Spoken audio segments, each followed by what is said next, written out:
Bonjour à tous. Si je pouvais ne pas finir aveugle, ça serait fortement agréable. J'ai un peu l'impression d'être le gourou d'une nouvelle secte. Ce n'est pas totalement faux. En tout cas, je vous remercie d'être tous présents aujourd'hui pour un événement et une journée qu'on espère assez forte pour l'industrie, puisque c'est l'événement de lancement d'une nouvelle association qui s'appelle La Facto, qui va pour but de mobiliser les jeunes autour de l'industrie et en faveur de l'industrie.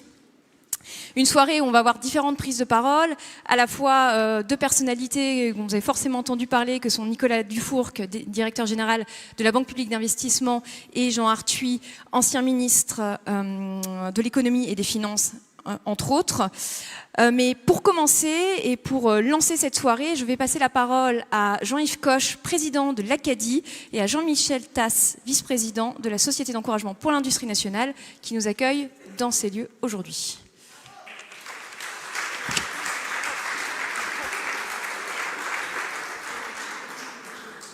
Merci Anaïs et bienvenue à chacune et chacun de vous.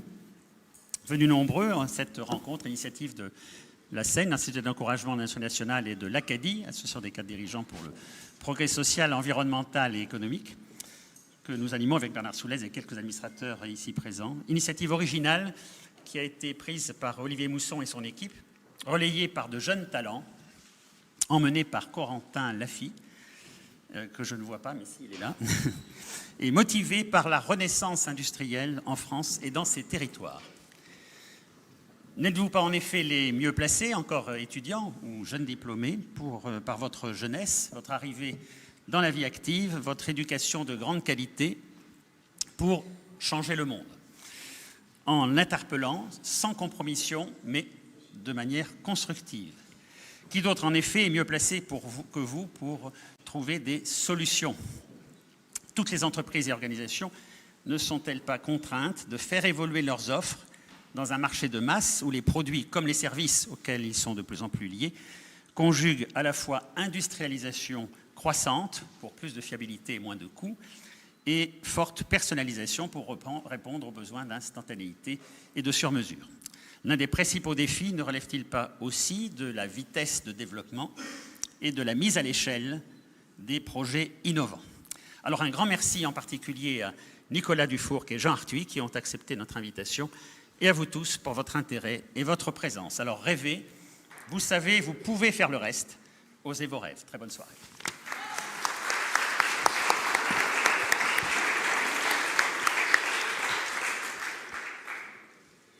Bienvenue à la Société d'encouragement pour l'industrie nationale. Olivier Mousson, notre président, qui ne peut pas être là ce soir et qui vous prie de bien l'excuser, son bureau, dont je suis l'un des membres, les présidents de comités, puisque nous avons quelques comités qui travaillent de façon très efficace sur un certain nombre de thématiques industrielles, nos commissions sont heureux de vous accueillir ici dans ce haut lieu de l'industrie française. Nous sommes heureux pour différentes raisons de vous accueillir ici. L'industrie et son devenir dans notre pays sont quelque chose qui vous intéresse puisque vous êtes venus.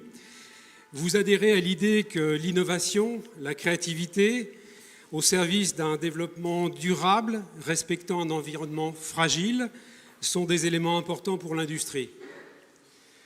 Si vous êtes ici aussi ce soir, c'est parce que vous avez l'envie d'entreprendre, pour la plupart d'entre vous, et ainsi prendre en main votre avenir dans l'industrie et pour l'industrie.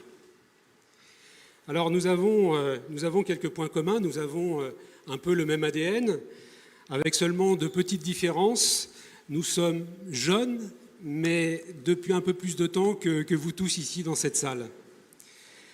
Mobiliser la jeunesse et l'envie de faire de la France un acteur majeur de l'industrie en Europe, car le pays en avait cruellement besoin à l'époque, ce fut l'idée et l'initiative d'un jeune premier consul en 1801, lorsqu'avec quelques pointures comme Jean-Antoine Chaptal, il décida de créer cette société savante, donc la Société d'industrie pour l'industrie nationale. Je parle bien évidemment de Bonaparte qui à l'époque avait 32 ans, donc à peu près votre âge. Facto s'inscrit donc parfaitement dans cette veine. Nous sommes donc très heureux d'avoir activement contribué à porter facto sur les fonds baptismaux. Aujourd'hui est une étape importante pour vous. Il va falloir développer, créer un certain nombre de choses pour que de plus en plus d'adhérents vous rejoignent, nous rejoignent. Mais ce sont des choses importantes qu'il vous appartiendra ou non de faire perdurer. Alors encore merci pour votre engagement et puis pour l'industrie bien évidemment et longue vie à Facto. Merci à tous. Merci.